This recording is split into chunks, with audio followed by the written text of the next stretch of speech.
Hello, my name is Marcus. I'm the compiler of a collection of therapy quotes entitled 1001 Windmills of the Mind.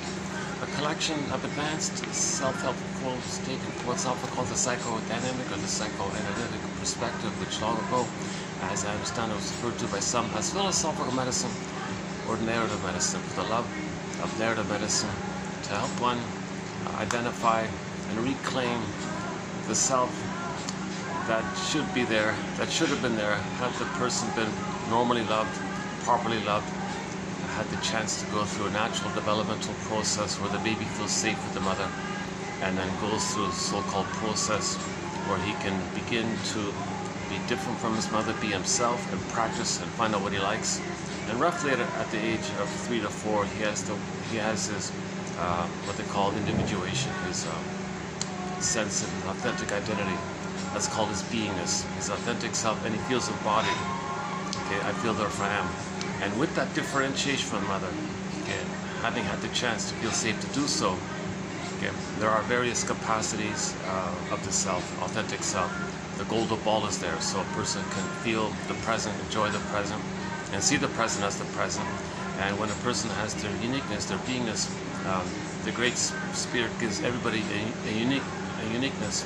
So he'll be aware of it, she'll be aware of it, and when they express their uniqueness, there's a real pleasure and meaning and a path of heart. So the pleasant feeling is symbolized by the bluebird of happiness flies out from within, Shirley Temple says. And the main animating emotion is the joy character from inside out. So joy is the natural sort of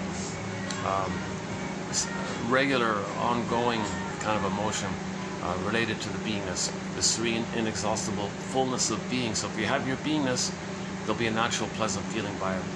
Okay, now, if let's say the mother does have an identity, I mean, an authentic self, she had her authentic self, then she has the capacity to love her baby because she can see the baby as being her baby in the present, and she has empathy and love and affection and tenderness and morality and ethics and virtues. Okay, so she can love the baby because she has her identity. If the mother herself didn't get that chance to differentiate from her mother, then she's in a lot of pain. So then later when her child comes on the scene, she can't really see the baby's needs, really. Yes, she recognizes there's her baby and all that, but she's going to relate to the baby the baby's going to be pulled in by the mother. In the mother's ongoing, relentless struggle and battle and unfinished business and unresolved issues with her mother, because she's in so pain back then, she's in so much pain because of back then, what happens is she sees the present as the past still, or she transfers the past to the present. The present is called the presenting past. Okay? Because of the pain, she's going to see the present as an ongoing continuation of the past, and hoping to get that better outcome, hoping to get mother's needs met, hoping to change something, hoping to get a better outcome.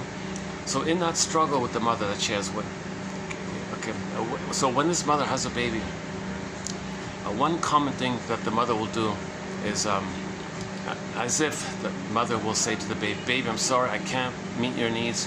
I'm in too much pain. Number one, I don't have my identity. I don't have a sense of beingness to be able to love. I don't have the capacity to love you because I don't have a beingness, and a beingness is needed to love. I don't have my beingness. I'm still one with my mother, and I even became her even. I never got enough love with my mother to know my beingness. So I don't have my beingness, so I can't love you, baby. I'm sorry, I'm not going to meet your needs." Number two, baby, I'm in a battle. I can't relax, okay, because I'm in so much pain from the past. So the present's still my pain. So I can't even see your needs. I'm in too much stress. I can't even recognize your needs. That's sort of related to number one. So let's say number three, baby, I'm really sorry, but due to my repetition compulsion, with my hope to get a better past, I'm gonna treat the present as a new addition to my past. So baby, in my past, I had needs. My mother said no. Okay, and what I did, baby, was I identified with her because it was too painful to always be rejected by mother. So what I did was I identified with the aggressor. That baby, that's what's called the famous Faustian deal, the Faustian bargain, okay, the Faustian pact, because I feel some pride, at least if I can shame myself instead of just be shamed by my mother, why don't I shame myself? At least I can siphon off a little bit of fake neurotic pride, feel some kind of agency like that, to distracting me of always being shamed by the mother, where I do the shaming. Yes, I sell my soul. Yes, I pay a huge price. Yes, it's really perverse and disturbed. But I've got nothing left, baby. So I identified with the aggressor. I made the deal. Okay, so that's my sense of having a mother. And I'm not going to be myself.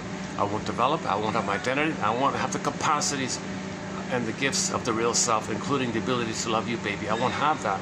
See, I was stuck in the target of a negative fusion, a negative symbiosis, a negative oneness with the mother. And it was so painful to be in this fusional madness like that. I just crossed over, so to speak. I became her.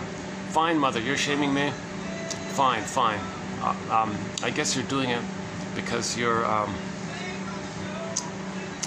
see, baby, what might have happened was your grandmother wanted me to mirror her and take care of her, make her the center, make it everything about her, where she felt entitled to get her needs met. So your grandmother wanted to be the center of it all. Everything had to be about her. She made everything about her. She twisted everything about her. She wanted everybody to serve her, attend to her, and feed her, quote unquote, and not recognize and be able to love in return. She wanted to be fed like that.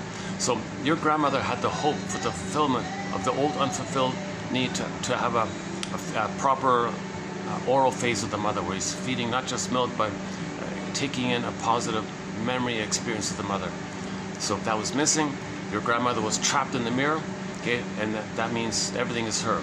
Okay, so baby, there's a story about a guy named Narcissus. He looks into the pool of water, he sees a reflection of himself, and he's stuck there. He thinks everything's about him. So your grandmother, baby, she was stuck in the mirror. She was trapped in the mirror. She didn't get the oneness with her mother. So she ended up with what's called narcissistic supply, meaning wanting narcissistic supply. So she used me, baby, to always attend to her, make her the center, make it all about her. Whatever the topic is, she's got to be the center, and it's always got to concern her. Nothing to do with me. She just wants to be fed like that, be seen like that, have the supply like that. And if any time I didn't do that, she'd be in a rage and want to coerce me and angrily recreate it. So she was desperate to get supply, narcissistic supply. She had the narcissistic personality disorder, personality condition. So she had the hope. She had the unconscious hope for the fulfillment of old unfulfilled needs, because your grandmother didn't have the proper time of oneness with her mother, your great-grandmother. She didn't have that nursing symbiotic time where she could hatch out. So she was trapped in that phase, fixated at that phase, and there's no time in that phase, and she still has the hope to get those needs met. There's no time, so she's stuck like that. So your grandmother used me. So what your grandmother did was she made sure she wanted me to be a supply for her. So what your grandmother did to me, baby, was she hurt me, knowing that if she hurt me, anyway, she couldn't love me, so she's going to hurt me anyways. But she deliberately wanted to hurt me. She wanted me to be unsatisfied, miserable, helpless, and like that. Because the more she hurt me, the more she'd create a trauma bond. Okay, the more she hurt me, the more I would look to her and need to see her as good for my survival. So she hurt me as much as she could, so she can get as much admiration from me as she desired. It doesn't work, no matter how much I admire her. It doesn't translate to her being loved by her mother, right? So baby, this is what babies do. When I was a baby, I couldn't believe my mother was hurting me. So I split it off, denied it, compartmentalization, disassociated from it, put it in a separate psychic bin called the splitting mechanism. I don't want to admit it, I deny it, I bear it, no way. I cannot know the truth. No way, shape, or form, baby. When my mother hurt me, when your grandmother hurt me, I could know that she was hurting me. There's no way I could know it. So then to compensate, I hallucinated a goddess. And then I would think, there's my mother. So that's how I survived. Okay. So that's what the mother wants. She wants me to always think well of her. Because I need to think well of her, even though it's not. It's like a split overlapping images or something. The underneath one's the truth, but it's split off, and I see the overlapping one. So I see her as a goddess. So your grandmother's pleased that I saw her as a goddess. That means I worshipped her. I tended to her. That's what she wanted. She wanted that supply, that attention. She was entitled. She wanted to be fed. She was actually using me as a symbolic breast to siphon me, thinking that she's psychotic. She doesn't know that that the present isn't the past. Yes, materially she understood that I was her baby, but she psychotically was thinking I was the breast trying to get milk. That's why it never worked. She did her whole life. She was never conscious of it. So she hurt me big time like this, baby. And so what did I have to do? I was in so much pain by what she was doing. I ended up making the same deal. I also made the Faustian deal. I identified with her. You see, I'm sorry, baby. Now, since I'm her, what's going to happen, baby, is I'm going to try to see if I can get a better outcome for what happened to me. So I'm going to restage my childhood scene with you, baby. The thing is, I'm not meeting your needs. I'm still in this battle to get out of the pain with my mother. I want to unblend from my mother, but I never got her love to do so. So I got to communicate. I got to at least communicate what had happened to me. And I got to at least have the hope that if I repeat it somehow, maybe magically I'll get a better outcome. So here's what's going to happen, baby. I'm very sorry. Prepare yourself, protect yourself. But here's what's going to happen. Okay. I'm going to cast you into the role of me back in my nursery. You're going to play the role of me when I was a baby crying for love. Okay, so you're going to play it's called evocation of a proxy. I'm going to see you as me. Okay, so you're going to play the role of me as when I was a baby. You're going to stand in for me back at that time. Okay, I identified with her. So I'm going to be the mother who says no to me. You're playing me. So I'm going to shame you because you're me and I'm her. And she shame me, you're me, I'm her, so I shame you because you're me. That's part A. I'm sorry, baby. Insult to injury. Hocus pocus. Auto-hypnosis. Double focus at the same time on another level. Okay? As I'm shaming you the way my mother shamed me, I think you're my mother hurting me and I'm angry at you. I'm sorry. Yeah, ouch, I know. Sorry, baby. It's really an insult like this. And let's say the baby could speak. Mother, please don't do this. Don't curse me like this. Don't compel me to make the Faustian deal. I'm not aware of this. I gotta replay what happened to me. Let me get this straight, Mother. You're saying that if I play the role of you crying for love, you think you'll get a better outcome, and I'm you. But you're the mother's gonna say no to you, and I'm playing you. So how are you gonna get a better outcome if you shame me? I know it's twisted, it's whacked, I know. It's psychotic stuff. Well, can't you see it's psychotic stuff? Well, no, I can. It is psychotic, I get it, in that sense, but I don't get it because my cortex gives me excuses, rationalizations, justifications, camouflages, mirages, excuses, barriers, blankets. I have this layered thing where I'm not aware of it, and my pain creates these layered things for me to be unaware of. So I am psychotic, but I'm not going to be aware of it. To make it even worse, baby, I can appear normal. Society endorses me. Mother knows best, and the father doesn't know what's going on. Everyone's going to support me. You mean you're going to shame me and then hate me, and everyone's going to think you're amazing? That's amazing, isn't it? Oh my God. So what's the poor baby going to do? The baby says to himself, oh my God, I got to protect my soul here. Baby flash freezes his soul, sends it away. There's Snow White in the coffin, Rapunzel in the tower, Miss Court gets pulled down, Joy Sanders gets zooped away, Iron John and the golden ball in the cage. The Maiden King morphs to a swan and flies away, okay, and so on. Or Echo turns to stone. Echo becomes a statue. So these characters just mentioned are personification of the beingness. So that baby's beingness can be symbolized by those characters. Snow White's the easiest one, I think. Snow White's in a coma, in a box, and you can't connect with your beingness because the wall is there. So we didn't feel our beingness. Now, when we don't feel our beingness, that means the jargon is flat affect. The symbol for it is the pin goes in the collar. In the Maiden King story, when there's trauma, the pin goes in the collar, meaning under the collar they're going to feel kind of flat. They're not going to feel. They're not going to feel really alive. They're not going to feel really real like that. They're kind of flat affect they call it. The jargon is althymolexia. Althymolexia, no feelings for your words. The other one is alexithymia, no words for your feelings. Okay, so in the Maiden King version, the beingness is symbolized by the maiden. Okay, the princess, the maiden. And she morphed into a swan and flew away. Okay, if it's Snow White, she's in a coma in a box, and so on. So that's the trauma. So, okay, so what's going to happen is, so the baby's going to flash freeze his soul, send it away. He'll feel flat, pin goes on a collar, and all those characters are missing. Go I know not whither, and bring back I know not what.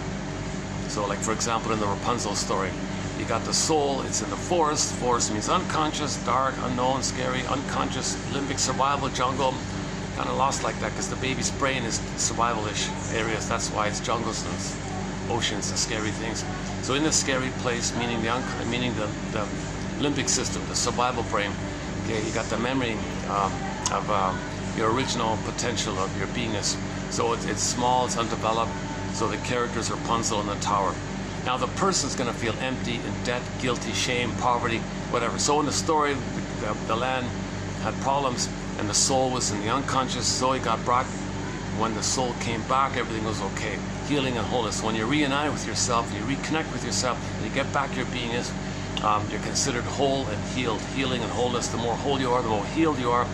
And then the symptoms went away. Then everything was okay. And then the land was, the kingdom thrived, and the children, and the crops grew, and things like that. So that's symbol that we were healthy like that. But we're not going to be healthy when we're disconnected from our beingness. And that's what babies do. They got to disconnect from their beingness when there's trauma. So they stand it away, exiled to protect it, flash frozen, like that. The echo turning to a statue is very severe. That's very dramatic. To see the soul, okay, personified as Echo, the princess or a young lady, okay, and then she turns to stone, you know, or turns to ice, or wood, or, you know, cardboard, you know, like the Velveteen Rabbit, a stuffed rabbit, something not really alive like that. So the baby's gonna, now what? Now he's got this chasm feeling, he's got this emptiness feeling. He doesn't feel it, he doesn't have his authentic self. Okay, there's a pain so uttered, swallow substance up. That's when this cord gets pulled down. Then the person goes in a swoon, that's the trance, that's the endorphins, the mercy numbing thing. Okay, now he's gonna go in a trance. Okay, so you can kind of walk across the trance, or maybe like around the trance, you know, but you can't really like step in it because of the chasm. I mean, the Inside Out 2 film, you see the chasm scene, that huge gaping gap in the earth like that. So there's a huge empty. What the beingness should be there, the soul should be there. It's missing at this deep abyss, black abyss, kind of painful, existential emptiness. So that's the sign of trauma. So he feels really hollowed out, very empty, a lot of pain like that. So he can't know that kind of pain. Nobody can know that kind of pain. Hence the mercy. The mercy of the brain sends you endorphins to numb it, swoon it, dream it. Now you're drunk or something. Now you're in a hypnoid state, a little slightly dissociative state. Your brain keeps sending you endorphins, endorphins, endorphins. And if at any time those internal endorphins run out, well, they can always run and get a cigarette or drink a beer or buy some cookies or whatever. You can always get external aids to kind of fill in what the brain can't give you naturally, kind of thing. For more on that point, see John off 27:45 to 70. Oh, there's that annoying song. Yeah, I hesitated coming here. For this specific reason, there's now 4, it's up to 4, there are 4 songs on this looped soundtrack above me that it's really worn on me. This is some cheesy AI covers of songs. It has a really fingernail on the chalkboard kind of quality to it. There's something eerie about it. It creeps me out, kind of thing, to tell you the truth. It's not real music, it's just some digital chalkboard stuff or something. This is one of them. This is covered by one of the Bee Gees songs. We do have one, actually ironically, we do have one cover of the Bee Gees song, the one called Fluschwiege. It's a German cover. So Fluschwiege is German for heartbreaker. So Bee Gees is, they have a, you know, we know the famous song Heartbreaker, made popular by Dionne Warwick. But Katja Epstein does a German cover of it, so I included it in our soundtrack. Incredible soundtrack. Oh, but okay, hold on. So give me 2 minutes. Let me wait till this thing passes, because it's you know, it comes every. They have a 1 hour loop, and they play the same set. It's never changed. It's like that endlessly. It's an endless, infinite loop. In the mall, that does it the same thing. They do the same thing at the mall. They play the same annoying covers of familiar, worn-out kind of songs. Okay, while we're waiting for this annoying thing in the background to pass, let's just make a comment. So today will be 29/29. We did some very good quotes lately. We've just come off a very good string of quotes We did a 3-video special run on Paul and Ullman, and then and we're gonna do a new 3-video run. Actually, in this video, I want to spend there's not too much content-wise in this batch, so I want to compensate by doing a preview of an upcoming 3-video special run from an old self-help book, 1997 self-help book. I never heard of it before, found it by chance. It's sort of a cheesy kind of look to it, so I kind of brushed it off. It's called Why Do We Choose the Mates We Do, or Why Do We Choose the Partners We, something like that. And I just took a peek at it, and to my surprise, it's analytic. It's analytically minded. So whenever I come across a self-help book that's analytically minded, we'll include those quotes, the best quotes from that book. So that's coming up by Anne Teachworth. She's famous for the Gestalt kind of thing. So we'll talk about that now. Or should we just jump into it now?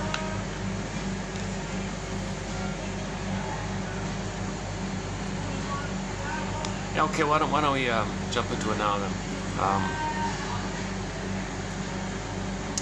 But maybe backtrack and finish the point about Snow White and all that. So that's the presenting issue. We had our beingness, okay, our home within, our ontological self, our sense of self. Of course, Kristen Wilson says if you're not in your body, you're not making sense anymore, literally. And it's disembodied discourse that causes all these confusions and problems. Because if you're disembodied, so to speak, okay, you're gonna be dominated by the amygdala. Your limbic system is flared up. Your energies in those memories, where the baby thought he was a goner, mother was a monster, mother was a boar queen, a cyclops, a witch, gonna eat him. Okay, it could be an alien, could be a guy with the horns. Baby creates a fantastical image of his mother. That's not even really his mother. It's based on how he felt in relation to his mother. Then he thinks that image he makes is called the imago. So he thinks his mother's a devouring, gobbling monster that wants to eat him up. No, the baby felt like a hungry wolf. So the mother's a hungry wolf, a bigger hungry wolf.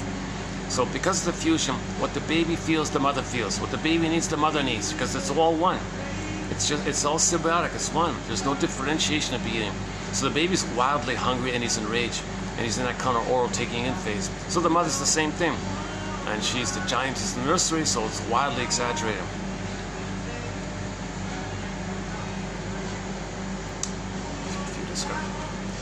Yeah, sometimes there's some distractions on them. And the balcony's just in front of me.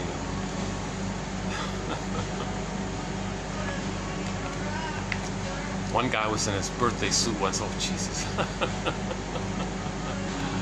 Grabbing his laundry or something. That's a busy building in front of me. Every unit's occupied.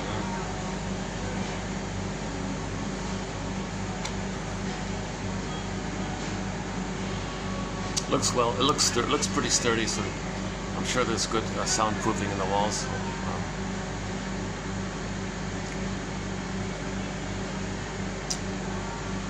Okay, where are we? I can block the view here a little bit. Okay, that's a little better. Yeah, okay. Let's do this. Sorry about the lighting here. Yeah, I went to my other venues. Today's wildly busy. Jesus, I went to 3 venues before ending up here. This is sort of like my last choice kind of thing. That new venue, where you can see the traffic jam, that the cars, like the balcony portion of the restaurant at the mall park. It turns out it's only open at night, so I can't. I went there for the afternoon. It's closed, yeah. So that's a no-go. I'm always on the lookout for. Why am I telling you my venues?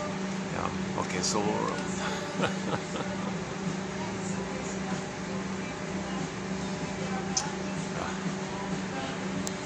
One second.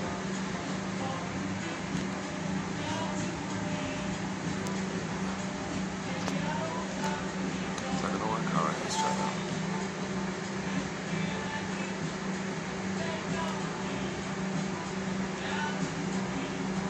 Okay, so that's sort of the presenting theory, that we had a beingness, okay, the feeling self, the ontological, etc., as symbolized by Snow White, etc.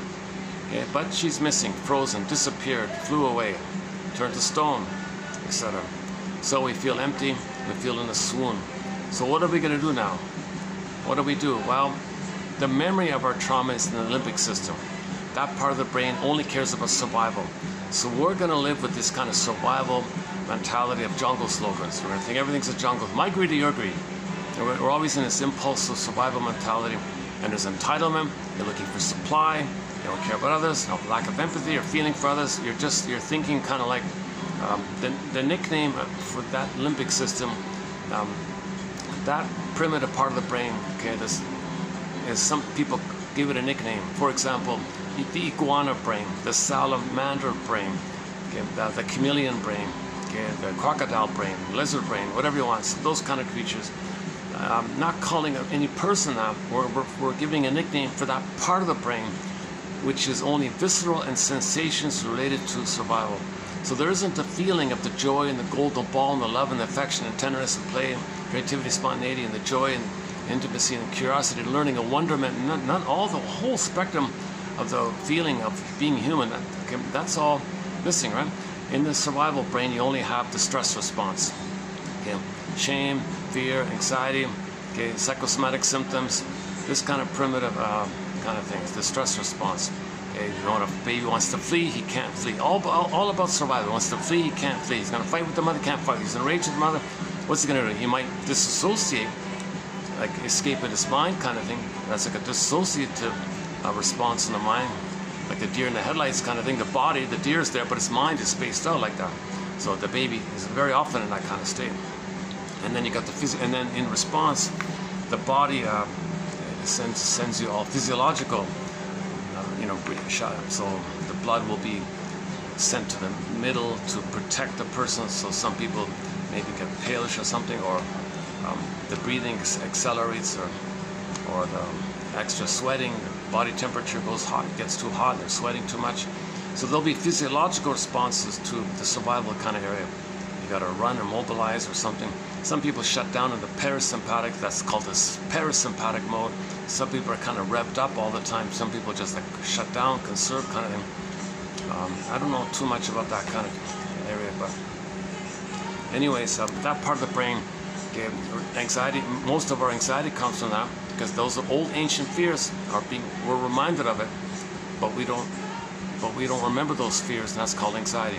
Anxiety means you're afraid and you don't know what it is. Well, in the present, you were reminded of the terror with the mother, and the memory of that terror with the mother comes to you in the form of physiological sensations. Okay, shallow breathing or poor blood circulation, those physiological kind of things.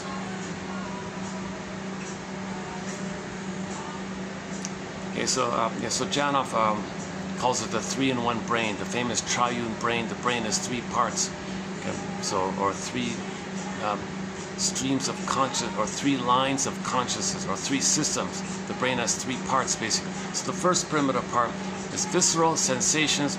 Yes, although we refer to fear, anger, disgust, shame, physiological responses, maybe in terms of emotions like embarrassment or something, we may refer to shame as an emotion or something, but it's more technically physiological things. Like shame, for example, is a kind of a burning, biting feeling, right? The blood rushing around or something, and pain, blood, I don't know. Right? It's more like it's more of an intense kind of issue about your identity. It's about your survival. Shame's about your survival, right? Your identity. So you're afraid you're going to be a goner. So the body's response when you think you're a goner, we may say anger is an emotion, and rage is an emotion, fear is an emotion, but technically they use the umbrella term for affect to include feelings and sensations. So they're more like sensations, visceral sensations. So in the Inside Out 1 film, okay, when the primary feeling zooped away, joy and sadness zooped away, you went back to the primitive part of the brain. The primitive part of the brain, that's when fear, anger, and disgust was on the scene. But the middle line, the main one, the embodiment one, represented by joy and sadness, zooped away, right? So that film, that Inside Out film, one, the original one 9 years ago, showed you the basic kind of groupings of emotions. They showed you a basic 101 of emotions, that we have two kind of sets or groups or types of emotions. Okay, the ones related to survival, called sensations, and visceral, that's the grouping that fear, anger, and disgust represented. And disgust also played shame as well. Okay, now the main ones, the primary feelings, the primary beingness feelings, feelings, the ontological self, your embodiment at home within, that's joy and sadness represent. So joy is the main one. You're in the present, and you get all the benefits of joy and the various forms joy can take. It doesn't have to be bouncing around excited all the time. It could be like a serene, peaceful, pleasant feeling. Sadness is not pain. Sadness is a necessary reaction or feeling response when you admit there's a loss. All of the joy for which you pray is 100 tears away. So you have your beingness, you can mourn, you can admit a loss, and joy comes back, and you're good in the present. Now, if you can't feel sadness at a loss, okay, that's complicated grief, aggravated grief, the derailment of the grief process. A lot of pain by this. Okay, pathological nostalgia, melancholy, it leads to all these manic defenses, smoking, drinking, all that.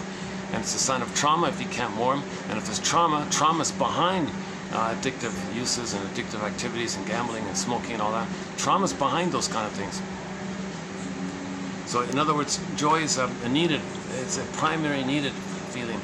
And that was sort of the message of Inside Out 1. Because throughout the film, they were kind of tolerating sadness.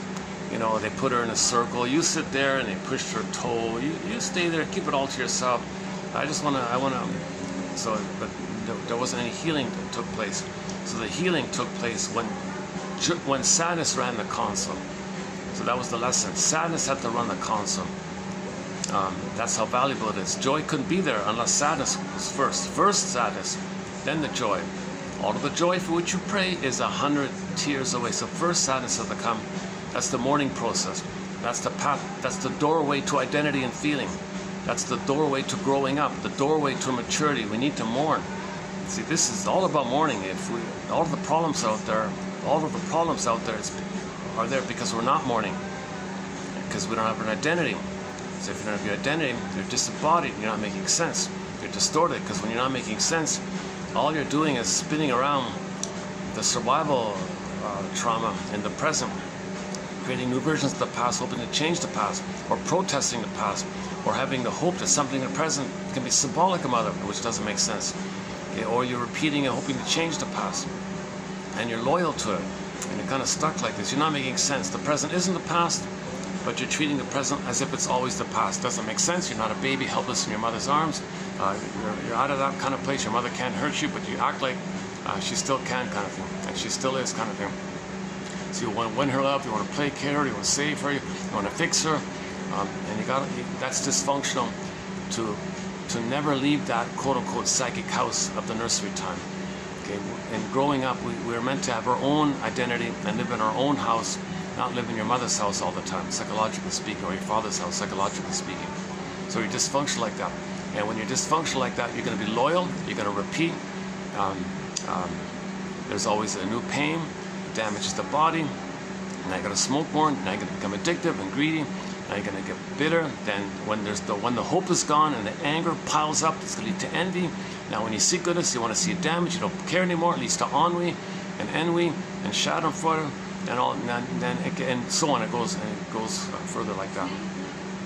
And a person can't mourn losses. They usually end up as a bitter, stingy, grumpy, grouchy, bitter curmudgeon. Everyone's on eggshells around them because they couldn't mourn.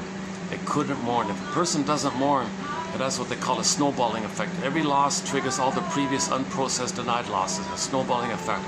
So they become, and related to it is the kindling effect. Every little thing they want to control, because if something doesn't go their way, they might think it's a little mini loss. That can be a catalyst for all the mountain of past losses. So so smaller and littler things can set them off, so to speak. And by their 80s or whatever, one little thing doesn't go their way, they bark at people like this. They're just always a curmudgeon like that, because they can never mourn. Somebody said he's in the nursing home. He's back in the nursery. He's still in the nursery. He's in the nursing home, in his 80s, but psychologically still in the nursery. He barks at the nursing aid or something like it's his mother, like he's violently enraged, like shouting at the top, like voraciously shouting at the top, violently shouting at the poor girl, and she's breaking down in tears, like she didn't cause the pain that it was inflicted on him 80 years prior in his nursery or wherever he was, or wherever that took place. But it's displaced. See, he's still angry at his mother, so he's triggered. He transfers the rage at the mother to the poor petite, nursing helper or whatever, and she breaks down in tears, crying, and all this. Ironically, she had to leave her family to take care of this curmudgeon, to send money back to the kids. She had to traumatize her family to help this character. It's really sad. This plunder system is really dysfunctional. Okay, that's just, I don't want to get off topic here. We do have a thing. We do have a little bit about the plunder system. It was done a year ago. It badly needs an updating. It's called the 48 Symptoms of Homo Traumicus. And then we talk about the outer, the sociological, is a reflection of the inner state, as above, so below. So just simply, if we shame the planet called pollution, well, it's because we were shamed and polluted with the mother. If the mother took away our embodiment, that's like taking away a home. So we take other people's homes away, okay, as a reflection of what happened inwardly. The template's within. You're loyal to the template. That's loyal to the mother. So you got to repeat what was done to you. So mother gave you emotional poverty, you give others emotional poverty. Mother took your home, you take other people's home. Okay, as above, so below. The outer is a reflection of the inner state. That's a huge topic. It's a 7.5-hour video. So let's just note its existence, but we won't do it here.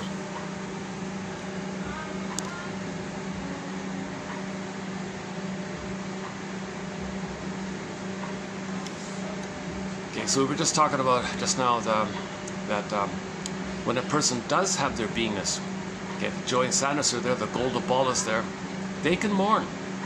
They can identify a loss. They can say that was a loss. And there's a person who can mourn. There's a beingness, like who cries? Somebody's got to be there to cry. If there's no somebody there, you can't cry. If you're in the swoon and you're doing this defensive false self thing about the jungle slogan of your limbic system, that's not a self. That false self, that fake self, that pseudo self, this mirage self related to the battle with your mother in the past, that's not a self that can cry. The psychic structure needed, or the internal working model needed, or the memories within needed, or the psychic structure, I think that's the best phrase, right? The psychic structure, the internal model within your mind needed, that you got to have the ability and capacity to mourn, is, well, somebody's there to mourn. Somebody feels sad. You feel sad. Who feels sad? A person feels sad. You need that kind of authentic personhood stuff. Not the false self cannot mourn. The false self only cares about neurotic pride, vindictiveness, and greed, and envy, and spite, and schadenfreude, grievance collect. They only care that kind of stuff. They only care about survival jungle slogan stuff. My greed or your greed. They're always in this bitter battle, grievance collecting, prejudice. Okay, and they're only wanting to shame others because they were shamed, hoping that if you shame others, maybe they'll get a better past. Doesn't make sense. Because remember, if you're not in your body, you're not making sense. So with the false self, they might go around spending their life repeating what happened to them. So they'll shame others, others being them. They play the shaming mother, replay what happened to them. So mother shamed them, they find others to play them, they play the mother, they shame that other person. And then as mentioned before, hocus pocus, the one they just shamed is the mother who hurt them. Now they hate the one they just hurt. So traumatized people actually end up hating the people they hurt, because the fusion is still there. Because they see everyone as them. They feel no good, mother's dangerous, so they think everyone else is no good and dangerous. So and it flips around like that. So another reason people don't make sense is because they spend their lives protesting what their mother did, trying to expose and show up and protest their anger at what their mother did to them, and they can spend their whole lives as a grievance protester. Look, world, as if they're saying, look, world, look at what my mother did to me. I want to show her up, I want to expose her, I want some kind of justice. What my mother did to me was a huge injustice. I want to expose her. I want this to be known. Either some magical court will correct it, or a magical time machine will take me back in the past. It's not going to happen. Now, the positive intention is they want a better outcome. With the positive intention, they want mother to change her ways. But what they're really doing on a positive note is they're trying to know and interpret and make the inference that what they're doing to others is a reflection of what happened to them. Then they can know their story. When you know your story, you'll stop repeating. If you don't know your story, if you don't have memory and feeling about your story, you're going to keep repeating until you do so. That's the famous essay, memory, repeating, working through. We don't remember the trauma. The body remembers. It's procedurally known, implicitly known. Somatic memory, the body keeps the score. The body remembers the mysterious link between mind and body. The body bears the burden. Somatic memory, somatic knowledge, that's like your unconscious now in the body basically. So that knows, but it doesn't have words. So when there's trauma, we repeat. So the repetition is going to be same script, different cast. You're going to replay the script, create the script, replay what caused that script, we'll hear a better script. So you're trying to know the script, so you recreate the trauma, a version, like you recreate it in your efforts to try to remember. You're trying to remember, you're trying to know what happened to you. So if the person shames others, that's for them to know. They're trying to know, they're trying to remember that their mother shamed them. See, when they, so we're trying to remember. This is part of this innate drive for healing. That's why people need to make interpretations and make inferences and wonder like what's going on kind of thing. Like in Gabe's story, in the Twilight Zone, we talked about the Twilight Zone TV show episode, Gabe's story. I forgot. It might be the 2002 one. There were 3 seasons, was that right? 5 seasons, I forgot. Anyways, if you look up Gabe's story, the new Twilight Zone, or one of the Twilight Zone reboots, one of those ones, one of the revivals, Gabe's story, he was kind of like that. He got fed up with the script, he got fed up repeating his dysfunction, he got fed up trying to save the mother and being dysfunctional to please the mother, being dysfunctional to stay loyal to the mother like that. And he was dysfunctional, waiting for father's guidance and protection. Never happened. He couldn't initiate, didn't want to give up the hope, stayed dysfunctional, still waiting for mother to change her ways, waiting for father to come. So he was always dysfunctional like that. So he said, what is this script? What is this template? Oh my God, here. What is this model that's driving him? Okay, it's like, yeah, Miss, what's her name? She likens it to like how a children learns a language. They don't remember it. And it's kind of like your language. Well, that template's kind of like your life language almost. You know, she calls it a post-hypnotic induction. You're hypnotized, and then in life you're triggered and you're there again. She gave I just saw it this morning. She gave the example of.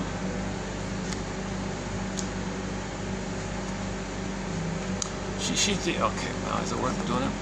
About the duck one. Let me get better familiar with it before I try to relay it. I haven't, so I want to do a 3-video run on her book, Why We Choose the People We Choose, or something like that. So I frantically came up with the first 2 parts. I have it here now, just printed out, just coming on the way here. And we'll do, I think there'll be enough for a 3rd. So we'll do a 3-video run on the work of Anne Teachworth. Her name is, interesting name, right? Well, I wasn't sure if that was a real name or not. Teachworth, you know, it's worth what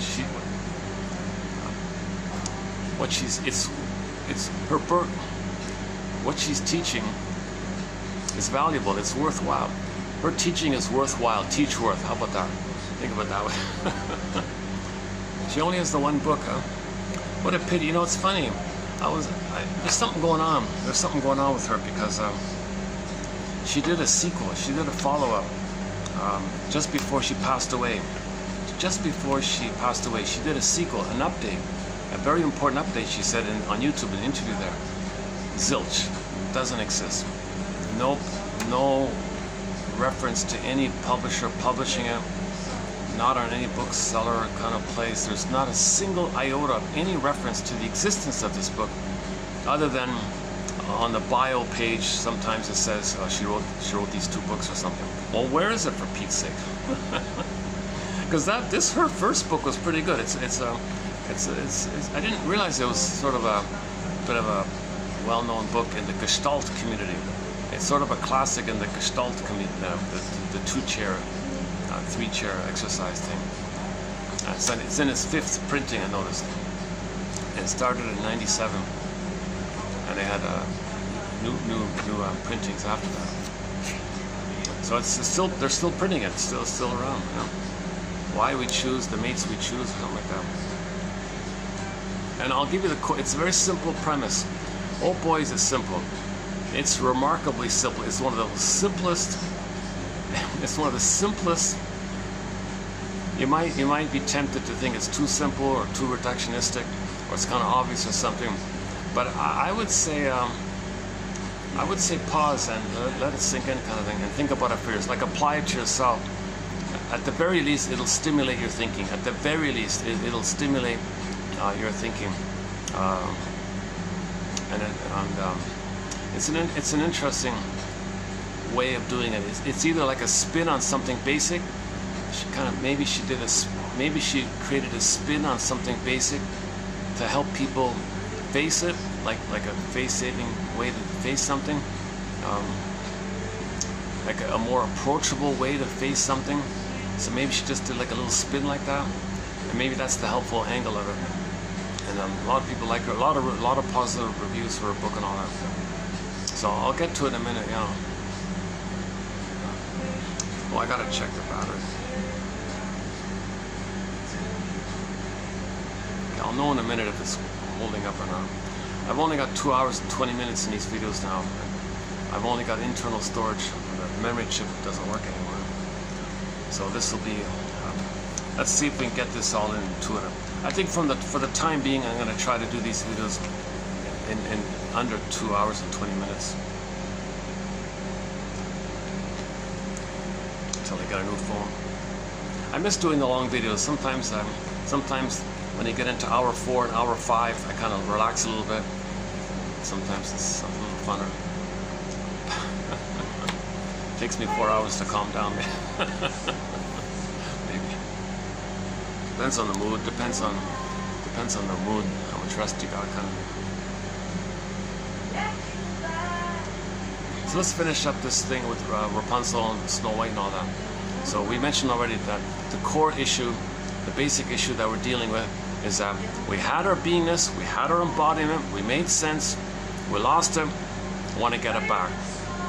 At midlife, you kind of recognize the pin is in the collar, and you want to get it back. So it's usually a midlife phase, midlife audit, midlife examination period, midlife lost and found metaphysical emporium phase. Go to the Twilight Zone episode entitled Wong's Lost and Found Emporium. It's sort of about this. These people came wanting to get back their self. They lost themselves, went to this magical place. I want to get back myself. Wong's Lost and Found Emporium. My favorite episode. So a lot of great episodes. I've talked about maybe a dozen of the episodes so far. Memphis is a good one, mentioned yesterday. The key to your future lies in the past. Oh, the Cradle of Darkness, interesting one. The Doberman Pinscher one, the Comedian one, and To See the Invisible Man one, and then several others. A lot of good episodes there. But can she type? That was a silly. That's not. I'm not featuring that one. That was a really silly. Just to like take a break from all the serious topics. Just a silly one about a secretary having a fantasy that she's a rock star. because in this fantasy world, being a secretary is the equivalent to being like a superstar on stage. Like she got all. I can take shorthand. Everyone's like, what? It'd be like I don't know, like Rick Emmett saying, I can play guitar behind my back, like ooh, or something. But can she type? The Comedian one's very good. Take My False Life, Please. That's we talked about it yesterday, the last video. Take my false life, please. He had to face shame. So hell is a metaphor for shame. So they sent him to hell to face shame. So he had to face this voice called the heckler, but it was symbolic of his inner knowing. So he had to face himself, and he was in hell, shame, burning, biting feeling. Very good episode. Take My False Life, Please. So the Twilight Zone episodes, they're self-contained mini plays. They're just like a play, like a theater play put on TV. and each episode is a self-contained science fiction, metaphysical, speculative fiction, teaching parable kind of thing. Some are very good, some are mediocre, some are real misses. But 1 out of 10 is really good, excellent. There's like, I would say, if you watch 10 Twilight Zone episodes, 1 will really be excellent. There might be like 3 okay ones, and maybe let's be generous, let's say 4 okay ones, and maybe half of them are sort of easily forgettable or something like that.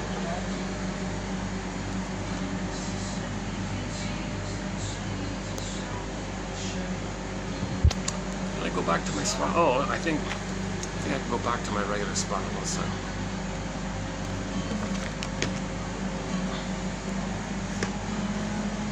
Yeah, okay.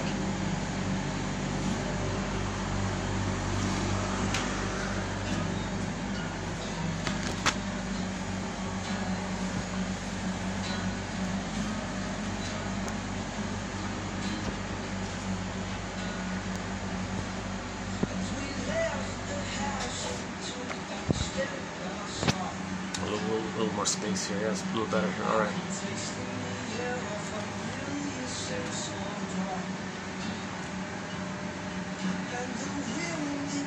So at midlife, it comes to your attention in some way or form. Usually it comes to a person's attention that the pin is in the collar. Something's missing, their beingness is missing, they don't feel pleasure, they're not mourning, they don't know their uniqueness. Where's the affection? Where's the tenderness? Where's the fountain of love? Where's mutuality? Where's being in generativity of the adult and the elder? Like, we're missing a lot like that. You're just still in this bitter battle with your mother, you put onto the world like that. You want to show up. In the Judge to the Defense, one guy wanted to show up the world. The judge said, "You're trying to show up your mother. Come on." You transfer the mother to the world like that. Another good legal drama called Judge to the Defense, starring a guy named Carl Betts, very good actor, yeah. We have several quotes from that TV show. We got a very exciting collection of quotes called Psychoanalytically Minded Film and TV Show Quotes. Route 66, excellent ones, $25.99. Judge to the Defense, Drop That Diva. The one from that show is the law is the wisdom of the ages wrapped in the opinion of the moment. And one or two others. Harry's Law, a couple. In the Harry's Law show, a guy had a midlife moment. The scriptwriter gave the actor the line, I wonder. Play the song Wanderlust by Pavlov's Dog, coming out next year in 2025. Wanderlust. I wonder if you wonder.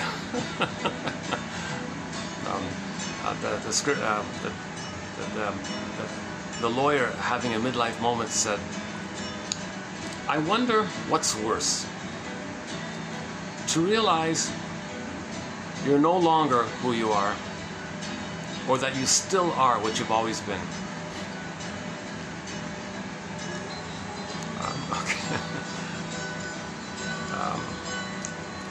If it didn't come across, maybe I missed the wording of it or something. And a sprinkling of quotes from a variety of shows. WKRP in Cincinnati, the Barney Miller Show, Rhoda, there's one in there. Side Order of Life is one in there. Jeepers, and so on. Twilight Zone, we've got a bunch from the Twilight Zone now. You know. Happy Days is one from the Happy Days.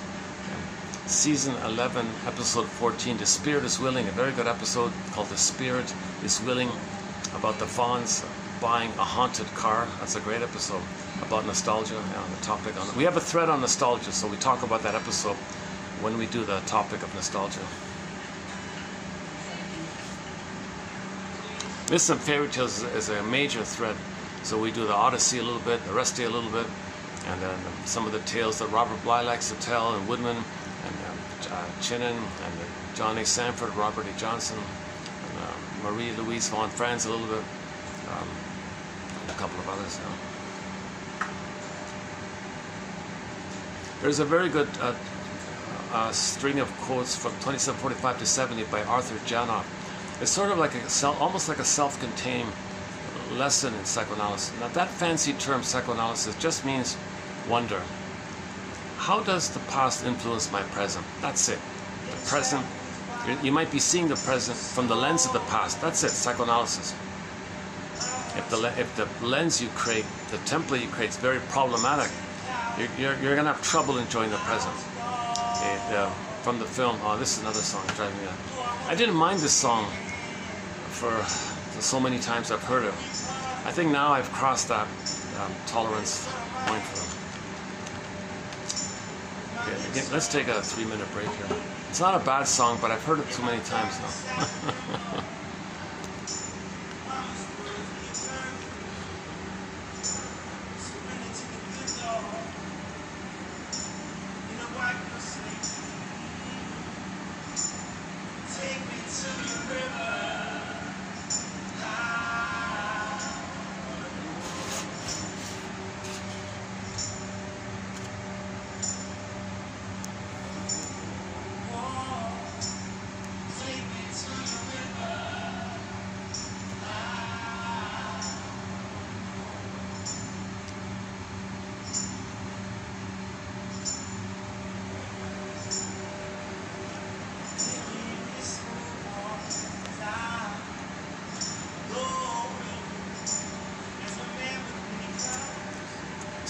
So typically around 40, it kind of begins, right? People say they feel like they're living the unlived life, the provisional life. When does life begin? They feel like they're drunk their whole life, sleepwalking their life, in a trance, in a swoon, in a hypnoid state. Something's missing. They're doing the same old kind of repetitive, entitled things or childlike things over and over again. They just cloak it over with excuses and rationalizations. And maybe they're aware of that now, so something's missing. Why do they have these childlike excuses? Why are they lying to themselves all the time? What truth are they not wanting to face? You're getting older kind of thing. So it comes up at midlife kind of thing. Sometimes people have all these Freudian slips, all the buried pain and trauma in the unconscious, so like a forest or a jungle. You're talking to somebody and then a little frog leaps out, Woodman says. So you might say some kind of rude thing unknowingly. You didn't plan it, you didn't think it, you didn't want to say it, but you felt safe with the person who's trying to come up. So it's kind of leaped out like that. So you have to apologize. I'm sorry, where'd that come from? So that's a clue like that. Or typically a person has symptoms. Because all the pain with the mother went inward to the body, you get a symptom. So the pain is the cry and the scream with the mother, just detoured around like that, converts around like that. So originally the baby's cry and scream was kind of revealed and natural to the mother, but the mother gasped at the baby, double-blinded the baby. The baby's crying because his needs are not met. He's crying in distress. Mother, double insult, doesn't meet the baby's needs and ignores the screams. So, oh my God, so the screams go inward to the body. And after a period of time, something gets overloaded. Now you got a pain. The pain of the symptom, okay, that's the crying, the scream. It's the original emotional crying, scream to the mother, just detoured to the body. The body's holding him.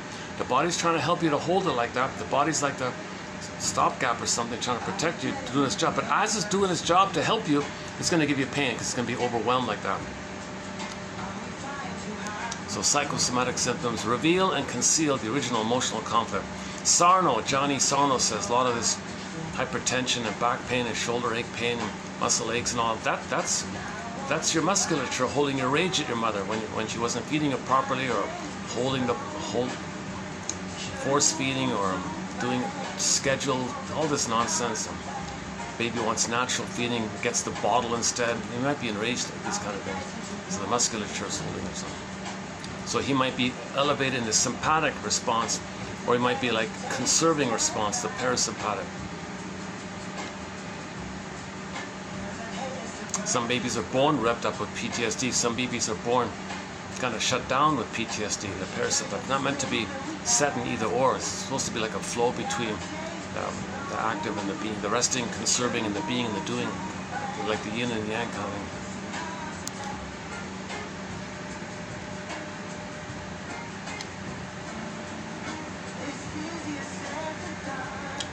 Some people, to their surprise, experience a nervous breakdown all of a sudden.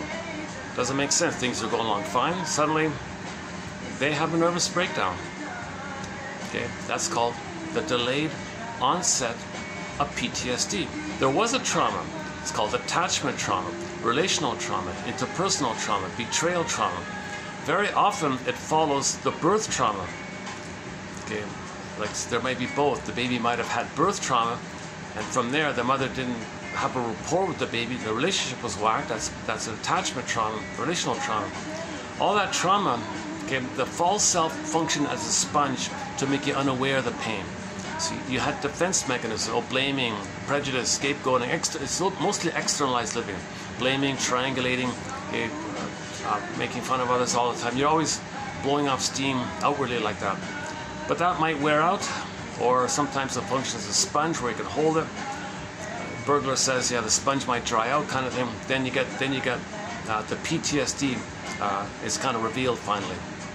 So the false self personality can mask the PTSD through your defensive behavior, defensive living, dysfunctional living. It masks it. But at midlife, this mask wears thin, and you don't have other. So that's one way it comes to you that there's trauma, when there's a delayed onset of PTSD. I mean, the phrase itself, post-traumatic stress disorder, right? Well, where's the trauma? You don't remember it. But the baby was traumatized at birth, and he was traumatized in the dealings with the mother in the first few years. So he was traumatized. So obviously that's a huge inference to make. If a person has PTSD, obviously there was some kind of trauma there. It's just called delayed onset. The false self allowed it to be delayed. Some people, it may come to the person earlier, may come to the person a little bit later, and then the idea is, well, that's the call, that's coming to you, that's your soul communicating to you, that's letting you know something's going on here, you got to address this. Then you do the midlife audit, the midlife examination period, called the famous hero's journey or second journey midlife. The shrinks call it adult development, where at midlife you address your original development. And so you can update the script, identify the script, need a lantern, need a lasso of truth, need a basket, need a nest, you need some kind of a construct in your mind to build the ark, they say, the ego, the adult ego mind. If you don't have the ark, then you're flooded, they say, right? If you have the ark, the boat, then you're afloat, then you're not swamped. Like when you go to sleep, you're swamped like that. But when you wake up, there's the ark is there, right? So you want to build that kind of ark to accept more in it. Not just a minimal ark to get through life. You need a strong ark to know more kind of thing. So it might be like a mirage of two different kinds of arcs. The functioning in the world arc, we all have that. And the other arc about your authentic self. Kind of. That's a new metaphor I'm experimenting with by Robert Bly. Robert Bly and Johnny Sanford, a lot of these guys, they talk about this arc thing, meaning the adult mind, the conscious mind. Then you can stay afloat, you can be reasonable, you can be in the present, and if you don't have that, you're repeating the past. Freezing parent, frozen child, past constructs take over. That's your unconscious, you're flooded, so the past floods over you kind of thing, because the past is your present. When the past is into your present, you're flooded like that. If you have the adult mind, you can stay in the present. That's what it means. So you want to build that capacity to stay in the present, in your choices and all that. Especially when there are stresses and things.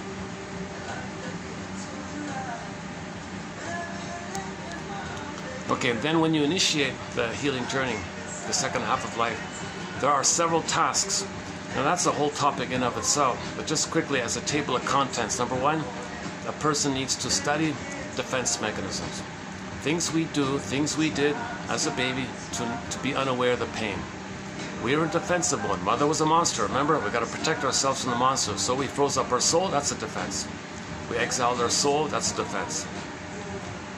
The splitting mechanism. We denied that the mother hurt us and made believe mother's a goddess. That denial and splitting, that's a huge defense. That's the etiology for oppositional thinking, either or thinking, which is a problem. You got to study projection, something you don't know about yourself. You say others have it to make you unaware that it's yours. At the same time, it's a mirror to know that it's yours. So you study these kind of trickstery, it's called the rabbit energy, the trickster energy, these kind of tricky things we do in the mind to make us unaware of the pain.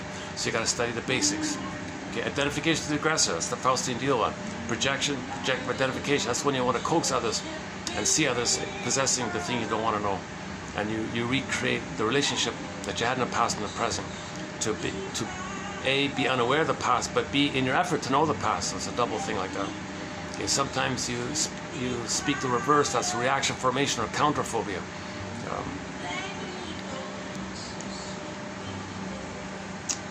Okay, then the spirit, sort of the spirit of that, underneath the rabbit is the duck energy, make the unconscious conscious. So we all know how ducks can live in these two worlds, the water world and the air, in the air. Fly and can swim underwater. It walks on the land, so you can live in these two kind of worlds. Okay, so we gotta kind of embrace that kind of spirit. Something that's in the water, want to bring it up to consciousness. So you're gonna be like a fisher person. Sometimes you bring up a fish, and you want to bring it up into the air, you catch the fish, and you eat the fish. Make the unconscious conscious. Or Rapunzel, pull up the rampions, the witch's garden. It's in the soil, in the ground, dark, shadow, can't see it. Repressed, something about you don't know, in the witch's garden. Pull up the rampion. Okay, Rapunzel, radish. And Rapunzel means, it's a German word which means radish or rampion. Pull up the rampions and then take it over the fence to the conscious side and accept and reclaim and integrate and repossess that was yours. You had it, you lost it, want to get it back. It's like a practice, make the unconscious conscious. Similar to the duck one, unconscious to the conscious, and re-accept and reclaim what's yours all along, but you lost, but you want to get it back. Okay, so the trickster energy and the duck energy are kind of related very much. Okay, defense mechanisms are used to make you unaware of the pain, so it gets repressed. Now you want to bring it to the air of consciousness. That's the duck one.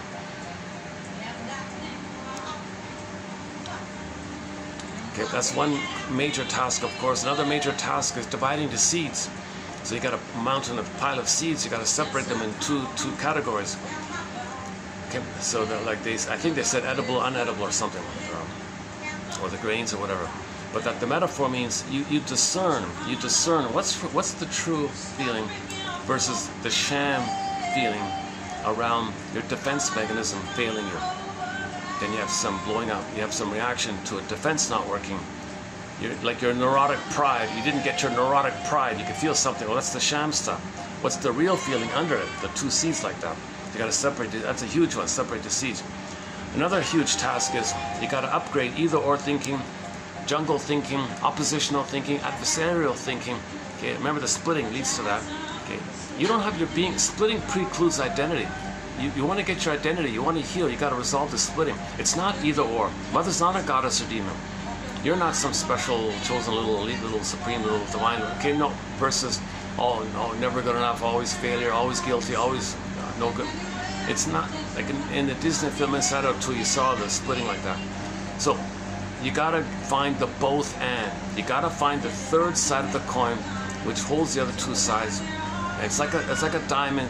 Everything just facets of a diamond. It's not split off into either or kind of thing. So we gotta graduate out of the infantile trauma baby way of thinking, of adversarial thinking, either or thinking. Mother's a goddess or demon. That's it. It's easy peasy. When the baby's traumatized, okay, the source point for this is feeding for the baby is a question of heaven or hell. Baby can't do ambivalence. Baby can't do confusion. Baby can't say to himself, oh, gee, mother is trying to know that she was hurt, so she's hurting me in her effort to know that she was hurt. Okay, I'll forgive her. I won't think badly about her. I won't take it personally. No, baby can't do that. Oh, mother is fighting with her mother, and she wants me to play her mother. Oh, I can help her. Okay, I won't think badly. I won't take the pain personally. Baby can't do these kind of things. The baby needs paradise. Baby needs the Garden of Eden, Shambhala, Shangri-La, Avalon. Okay, the Garden of Eden, except so heaven or hell. Baby needs it. The first 4 to 5 months is heaven or hell. If his needs are met, he's in heaven. He's in bliss. Okay, good. Something goes wrong. Okay, he thinks he's a goner. Mother's a monster. He's in hell. He feels shame, burning, biting feeling. He's in hell. Mother's a monster. He's a sea. If it's in uterus, she's a sea monster. If it's post-birth, biological birth, she's like a guy with the horns, a minotaur, or some violent animal like a cyclops or a boar queen, like that. So he's in hell, obviously. So unfortunately, the baby cannot do reality of an earthly thing. He's in this mythological mentation, myth and fairy tale world. It's called primary mentation. It's heaven or hell. If he's traumatized, he may briefly, the theory is babies will briefly, temporarily engage in splitting. No mother's perfect. She might make mistakes. Okay, baby splits it up. But if the mother is generally loving, it'll all sort itself out. It'll get resolved. Okay? The splits will come together. A new sense of self that embraces the two will come in. That's a mother. He's baby with the mother. Baby can be himself if he has a mother. But if it's goddess and demon, two separate mythological entities, there's no mother. In fairy tale, they say the mother died, kind of thing. There's no mother. So that's going to lead to either or thinking. So that's a survival issue. And now he thinks my greedy, your greedy. He thinks he's going to be the monster and be greedy. If he's not going to be greedy, then his mother's going to eat him. Meaning the image he made in relation to the mother, that image is going to eat him. So he has a slogan called my greedy, your greed. Either or, oppositional thinking, adversarial thinking, jungle survival thinking. So you won't trust or feel. He always thinks everything's survival. Then he'll create excuses. He'll quote people like, who are traumatized in that area.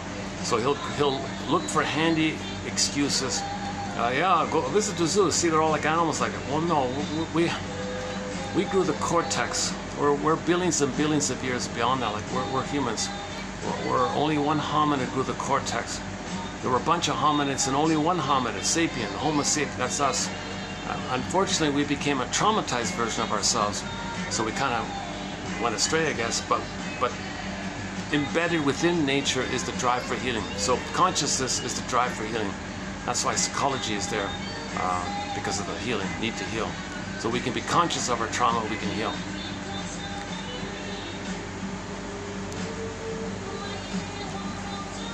Okay, so the third task here is you got to upgrade either or to both and.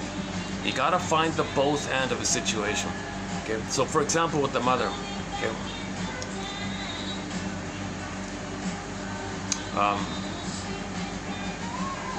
they would have if they could have.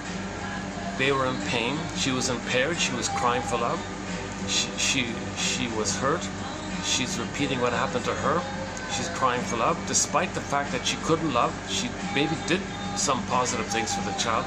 It's both and. Okay, get her story, and you see it's a both and. You got to see your parents as people. Okay, Bruce Springsteen, Independence Day, Toronto, YouTube, introduction. Okay, listen to the introduction. The guy who filmed it was way up in the rafters. You don't see anything, but the audio is very clear. You can clearly hear Springsteen talk about this issue. You're startled. Yeah. He said, you're startled. You're startled. You're startled to realize that your parents they were just people, They had dreams and stuff. Didn't pan out. There's still some good things by it. No, the truth is, there was the truth about it, but still some good things. So find the both and kind of thing. Now, when you do find the both and, then you can call a spade a spade. Okay, when you find the both and, that's called honoring your parents. When you honor your parents, that means you know the psychological truth. You dishonor them when you lie. If you find the truth, that's honoring. Now, when you get the truth, part of the honoring, getting the truth is you can now know and call a spade that your mother didn't love you. Why didn't my mother love me? Why didn't my mother love me? And why didn't my father guide me and protect me? These are healing statements because they're truthful statements. Okay, we're talking about trauma here, right? So it's going to vary for each person depending on how much trauma and disclaimer and all this. I'm not a shrink. I'm not a professor. These are all theories, kind of thing. But a lot of shrinks, sort of the conclusion is you got to get to that kind of deep core point why didn't my mother love me? Why? She didn't love me. If you face the truth that she didn't love you, then you know you didn't get it. You'll never get it. No carbon copy of her can be that. Can give it to you. Like no one who reminds you of the mother.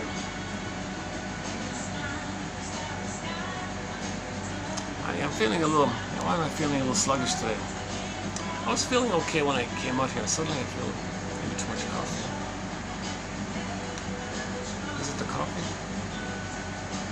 I used to have a lot of energy to do these videos. I could speak for 8 hours enthusiastically.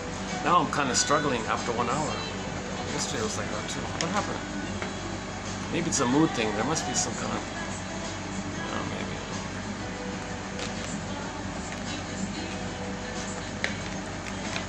I'm kind of behind. I'm about 12 pages behind, so I want to keep going to catch up, kind of thing. So we post on average 10 quotes each video with the hope that 1 out of 10 will be of help. Okay, let's just round up the tasks. So we mentioned defense mechanisms and make the unconscious conscious. They're kind of together. So that's the rabbit and the duck. Okay, the seeds, separate the seeds. Discern real feelings versus sham feelings. Like your neurotic pride. You didn't get your supply, your entitlements. You got some sensations about that. That's not a real feeling. The real feelings for the beingness versus the sensation of the limbic stuff. It might be like rationalizations or excuses versus real identification of real unmet needs of childhood, like that. Genuine feeling or blowing off steam. That's a difference. Genuine feeling and crying. That's one authentic seed versus the blowing off steam. That's the sham stuff.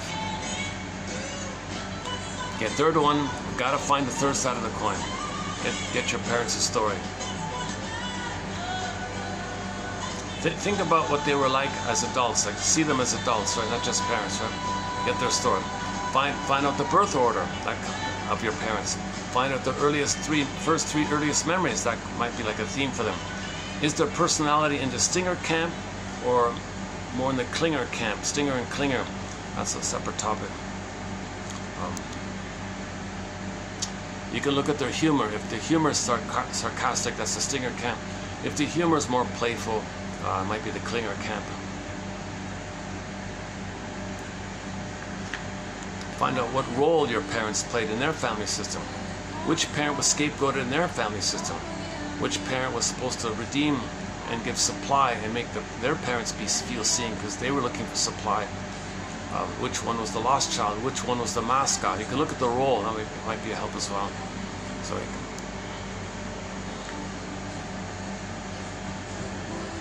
the reality is mother's not a goddess or demon. And then to apply that in the world, and the reality, the baby is a human being, but the baby felt less so. That's a mistake. So you gotta update these things. Mother's a goddess, baby's totally no good. Oh my God, where'd you get that from?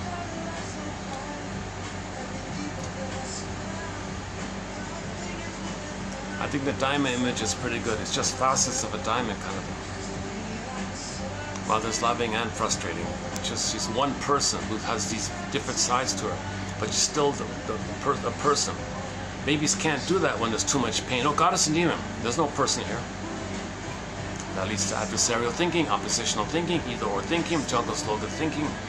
So Baba Yaga said to the character, you want to heal, you want to get your identity, you want to get your feelings, you want to get the firebird of feelings and let the pin pop up when the firebird flies up, the emotional knowing flies up, your feelings come in and the pin pops up, so now you can feel. You want that? Baba Yaga said, show me that you can transition beyond infantile, paranoid, schizoid thinking of babyhood trauma time. Show me that you're willing to see that it's beyond that. Do you have enough of an ego to realize that it's not that? So Baba Yaga gave Ivan a little test there. For example, you say you want to heal. Well, tell me, is that like your choice or is something driving you? Choice or compulsion, which is it? No, it's 5% choice, 900% compulsion. Okay, maybe like that. So it shows some sense that things aren't so either or like that. We're all humans, we're all wounded, we all cry for love. Everything's love or cry for love. So when people are crying for love, you're curious, because when people cry for love, because they're hurt, they're crying for love, they can do it in a coded way.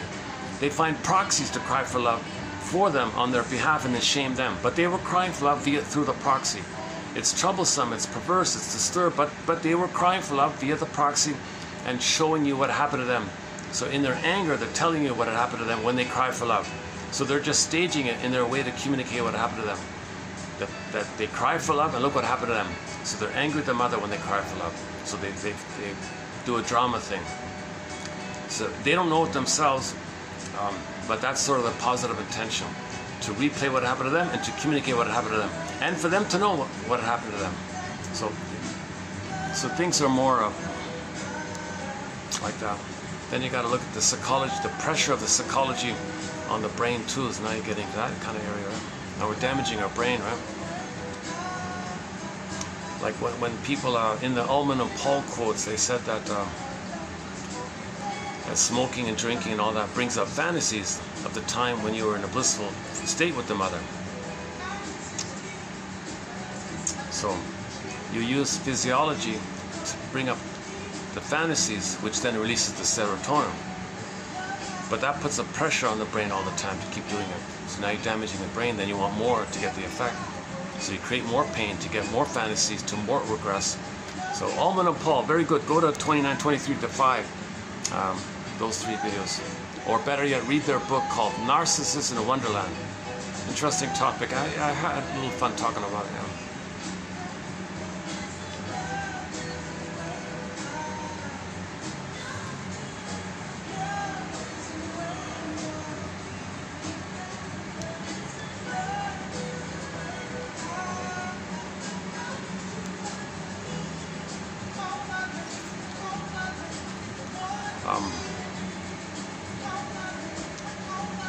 Just, basic things. People have positive intentions. People are afraid to tell you. A lot of it's fear, of course. A lot of it's trauma-based. They don't know it. They can't know it. That's part of it.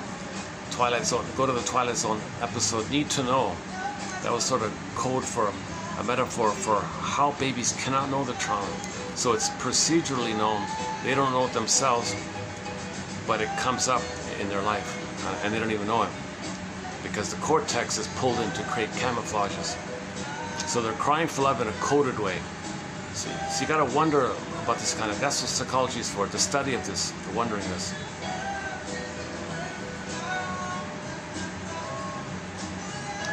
I recommend the Alain Golem material, 2901 to 14. We did a 14 video special run recently on the work of Alain Golem. She has 2 books called Trapped in the Mirror about narcissism, and the very good sequel called Unloved Again. She talks about the constructs, freezing parent, frozen child. The adult's missing, the beingness is missing, your adult mind is missing. So you got the frozen child one, that's the clinger, no good, you're a fault, always wrong, or the critical one. You're always blaming and shaming like that. So that can take over the person. So you identify it, realize they're shadow voices from another era. Okay, now play the Twilight Zone episode, One Life Furnished in Poverty, for the closing narration. That's a very good closing narration. One of the best closing narrations from the Twilight Zone series comes from an episode called One Life, Furnished in Poverty, emotional poverty, it means. So you identify the constructs. Okay, build a Noah's Ark, build an adult ego mind. So those constructs are shadow voices from another era. So place it back like that and build your present mind. Now, of course, the freezing parent construct is going to attack you. The memory is going to come where the mother said, "Oh yeah, you want to be yourself? You want to heal and know yourself? You want to individuate and be yourself?" Okay, the mother voice, the memory, the echo memory, the timeless, no time brain. The mother voice is there, with me or against me. We'll hold the phone here. I, as a baby, sacrificed myself to please your mother. Now I'm dealing with some echo shadow voices from decades ago. I don't gotta win approval from this echoey, miragey voice from another era like that. So you identify like that. That was sort of our key point there. To identify the constructs. Yeah, that little point I just made, I think, summarized it kind of right there. Yeah, they work together very well in tandem.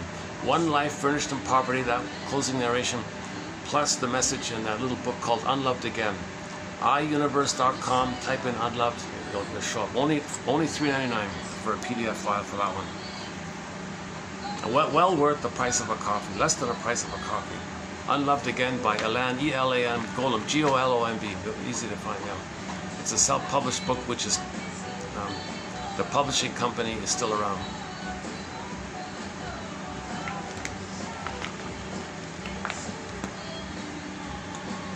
Oppositional thinking, oh boy. So I've got about an hour left, all right. Well, worst case scenario, I'll do a part 2. Yeah. I don't think I can do much long. I don't think I can do a long video today for some reason.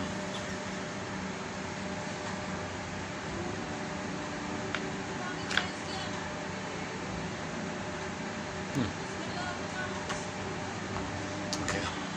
You know what it is? I'm feeling a little discouraged. My laptop crashed on me, so I'm feeling.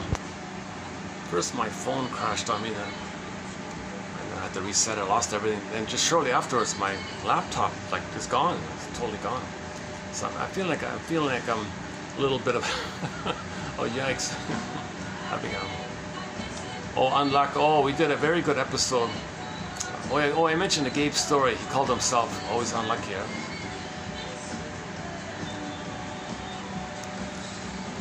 Okay, I feel like I want to say more about how do we get to both and thinking. Okay, so go to our Route 66 quotes, 2599. It's the fifth one down, about the third side of the coin. And we'll update that one. Okay, next. So that's 3 core tasks, right? The fourth core task is facing this someday stuff.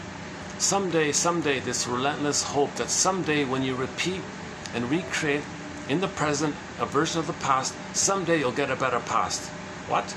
Doesn't make sense. No time machines. How can you get a better past? The past is the past.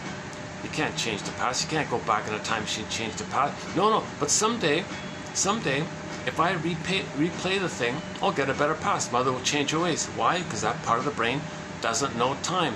Alice in Wonderland. That part of the brain is Alice in Wonderland. Doesn't know time. Okay, things can flip-flop and shape-shift and morph. It doesn't make sense. No time. Yes, you practically function in life materially by understanding the present, but you're relating to the present as a new dish of the past emotionally. So it's a little split like that.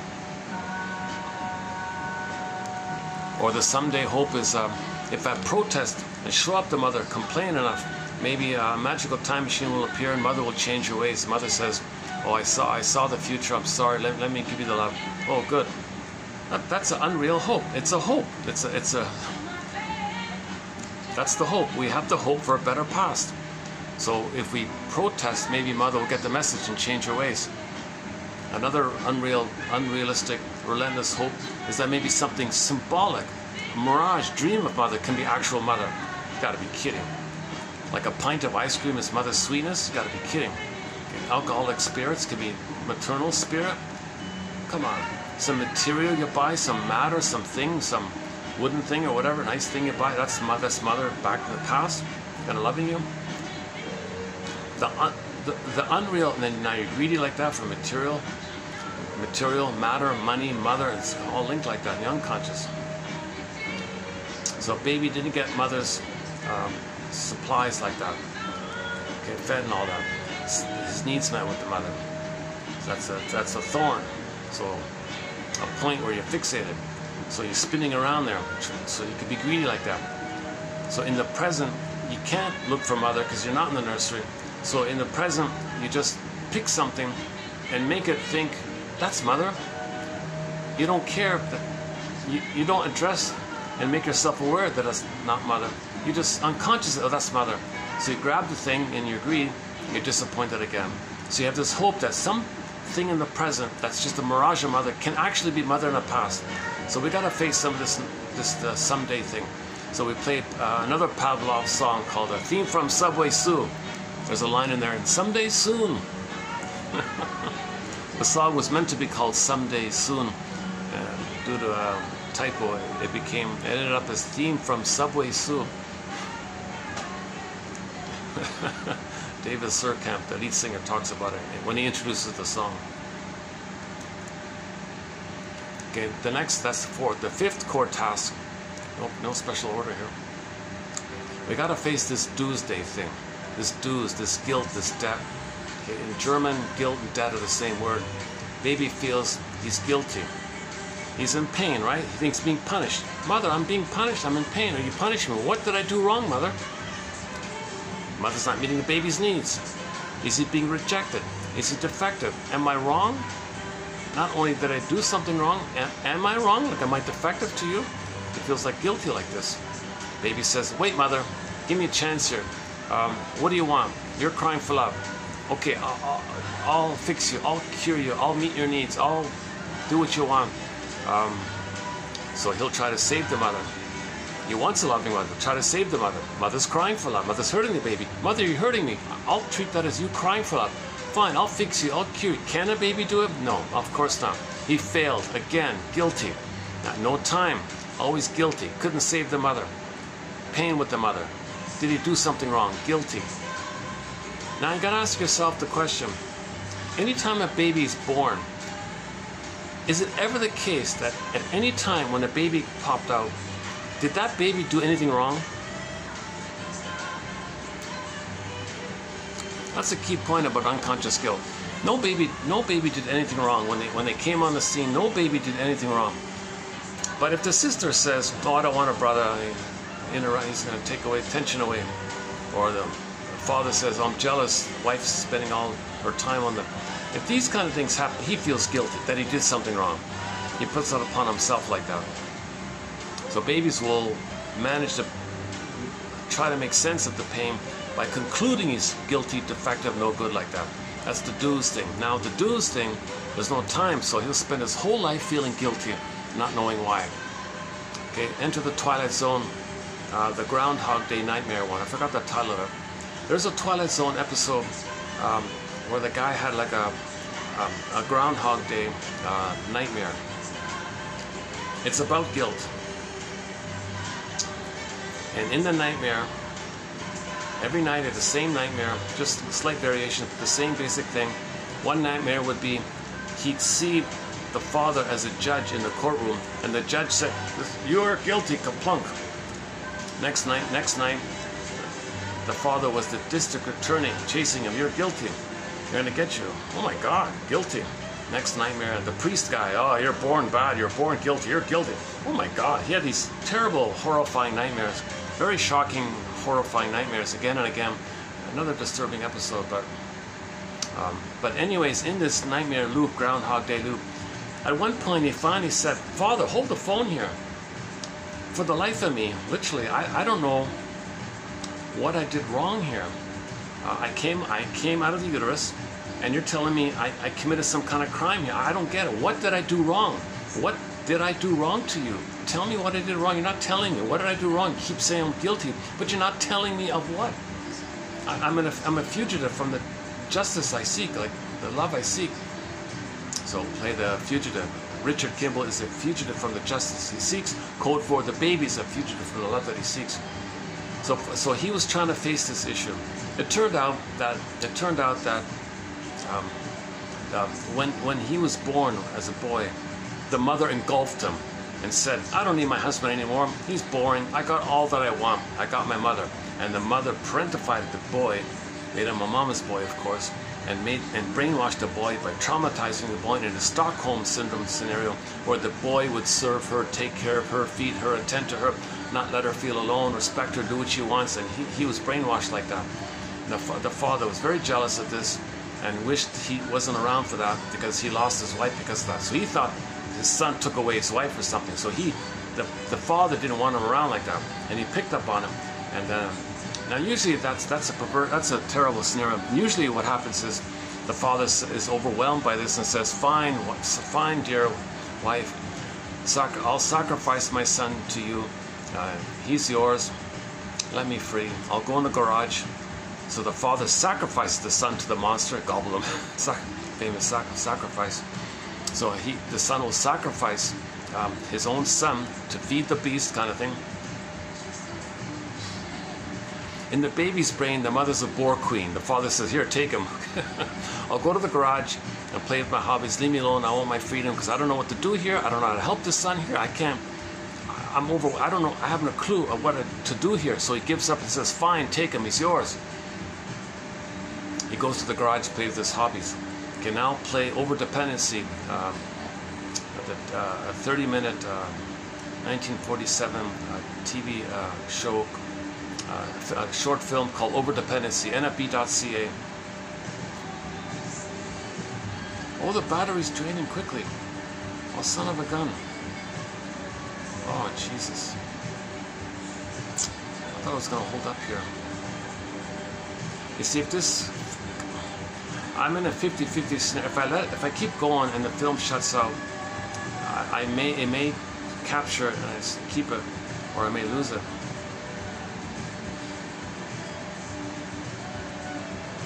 Oh, what else am I gonna do? Doing all this stuff.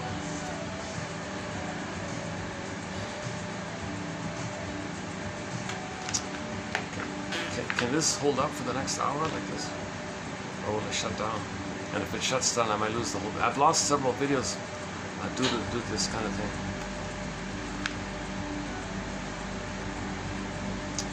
Okay, NFB.ca, over-dependency, over-dependency. You see a scene in there. The boy escapes from the engulfing mother to the garage. And the son says, Dad, I don't want her like this. I go away. Teach me, what are you doing in the garage? Teach me. No, you can't. Go away, go away. I sacrificed you. That's the common kind of thing. But in the Twilight Zone, the father didn't want the kid around because he was jealous. So over-dependency one was just a more benign one. I'll leave me alone. But in the Twilight Zone was the father didn't want the son around. At least in NFBs, I'll tolerate him, but just keep him out of my sight kind of thing. Now, Robert Bly talks about the hedgehog hiding behind the oven kind of thing. That's when the father... Okay. So he in the Twilight Zone episode, he believed he was guilty. The father said, I don't want you. You shouldn't be here. You're wrong. I'm guilty. I did something wrong. So later on, he had a nightmare like this. And then the sister, and then turn the page. The sister one was... the sister also didn't have a loving mother. But at least she got some protection from the father. So when the younger brother came on the scene, the sister, I don't want you, son, the younger brother, because you might interrupt my protection. If I don't get my protection, mother's going to gobble me up here. So she didn't want the son around. So he had a double, the younger son had a double hit there like that. So we see him trying to address the father one, and there was reference to the sister one, but there wasn't enough time to do all that. So the show kind of just ended and stuck with the loop like that. Unconscious skill. So we got to face the doomsday. So the point is, did that son do anything wrong? When he came on the scene, really, did he do anything, like honestly, did he do anything wrong? No, nonsense, never, impossible. But he thinks that by the reaction of others upon him, he thinks it. He wasn't born with him, he wasn't born a quote sinner, not nonsense phrase. Oh, it was so sad when people use that kind of thing on somebody. Thanks. No baby's born guilty or defective or dues. It might seem honorable that the baby thinks it's his responsibility to save his parents. He might think, oh, what a great kid. He can't. It's not his responsibility, and he can't. So he's overburdened with this guilt and his debt like that. So you gotta update this stuff. We believe it as a baby, and midlife, you face it, need a lantern, face it, update it, and give yourself a little permission that it's okay to be happy, it's okay to be yourself, and you didn't do anything wrong. You're allowed to have some modicum of happiness and self-agency. Okay. No, I can't, because I'm guilty. I gotta pay my dues to my parent. I gotta save them all the time. I gotta be unhappy because that's what she wanted. Because if I'm unhappy, then I don't activate, then she doesn't feel alone. So I'm in debt to her. I can't have self-agency and self-autonomy and individuation, okay? Because I owe my mother by my debt to her by not activating. Because if I activate, she thinks I'm betraying her, and she feels alone and abandoned, and I'm guilty, she said, and she'd abandon me if I were to do that. Those feelings are coming up. So now you put them back where they belong. Build the ark. Build the adult mind. The ego mind, meaning adult mind. It's a symbol, right? Religious stories, myths, fairy tales, they're all symbols of psychology. Myths, fairy tales, and religious stories are symbols of psychology. Now, when I mention religious stories or religion, it's only in the context of when religion is being used as a branch or an adjunct or a tool or arm or a part of the plundering system. So we're not talking about victims of the plunder system, that's different. So we're talking about the active one. Because mother hurt them, they became her, so they want to plunder because mother plundered them. So I gotta face this. The victims, I don't ever go there like that. That's the major threats, the psychology of religion. Religion is jam-packed. It's the suitcase is bursting. There's so much psychology in religion. It's unbelievable. One guy said you can understand all of psychology just by putting religion on the couch. Those stories on the couch.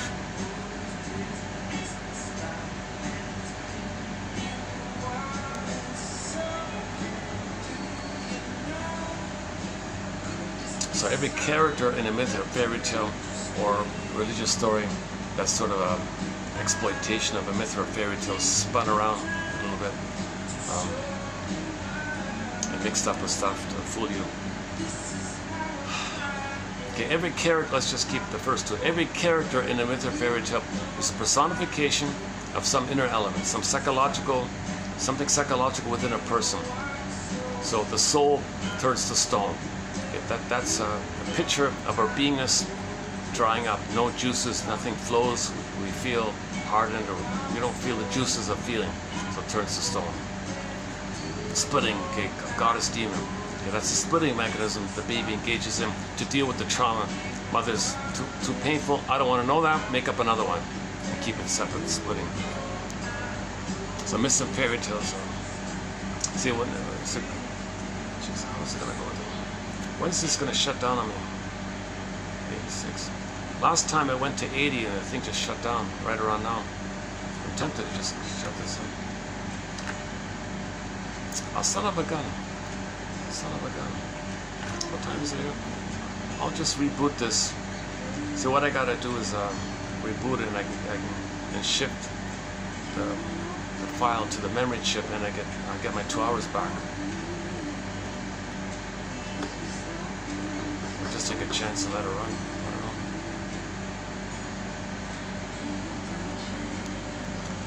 So if I lose this video, is it worth saving this video? Am I doing an okay job?